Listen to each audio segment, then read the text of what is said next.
So ఇదే దక్షిణ భారతదేశంలో ఉన్నటువంటి ఏకైక బ్రహ్మదేవుని ఆలయం. కోనేరు మధ్యలో అత్యంత అద్భుతంగా నిర్మించిన ఆలయం ఇది.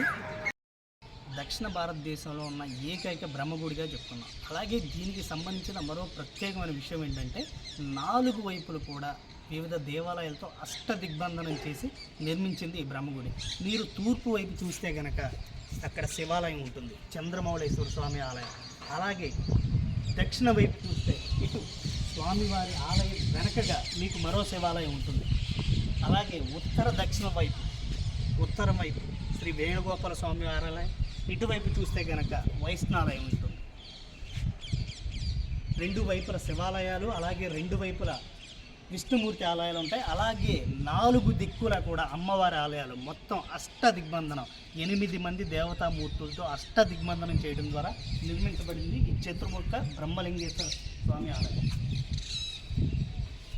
చాలా చాలా జాగ్రత్తగా నిర్మించబడిన ఆలయం ఇది. సో ఇక్కడ చతుర్ముఖ బ్రహ్మలింగేశ్వర స్వామి అత్యంత అద్భుతంగా ఉంటారు. సో మీకు కనపడుతుంది కదా, ఇదే స్వామివారి ఆలయం.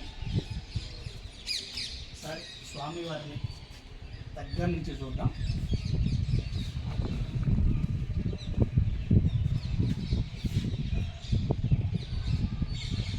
సో 4 వైపులా కూడా కోనేరు మధ్యలో అత్యంత శక్తివంతంగా 2 వైపుల శివాలయాలు, 2 వైపుల వైష్ణాలయాలు, అలాగే 4 దిక్కుల అమ్మవారి ఆలయాలతో అష్టదిగ్బంధనం చేయడం ద్వారా నిర్మించబడిన ఈ అత్యంత శక్తివంతమైన, అలాగే అత్యంత అరుదైన బ్రహ్మగుడిని ఖచ్చితంగా ఎవరైనా సరే ఆంధ్రప్రదేశ్ని విజిట్ చేసినప్పుడు ఖచ్చితంగా ఈ దేవాలయాన్ని దర్శించండి.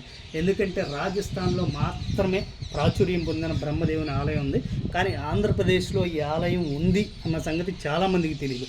తెలంగాణలో ఉన్న వాళ్ళకి కానీ, ఆంధ్రాలో ఉన్న వాళ్ళకి కానీ చాలామందికి ఈ ఆలయం ఉంది అన్న సంగతి కూడా తెలియదు. సో అందువల్ల ఎవరైనా సరే ఆంధ్రప్రదేశ్లో దేవాలయాన్ని దర్శించడానికి వచ్చిన వాళ్ళు ఖచ్చితంగా ఈ చతుర్ముఖ బ్రహ్మలింగేశ్వర స్వామి ఆలయాన్ని అయితే దర్శించండి. చాలా దోషాలు పోతాయి.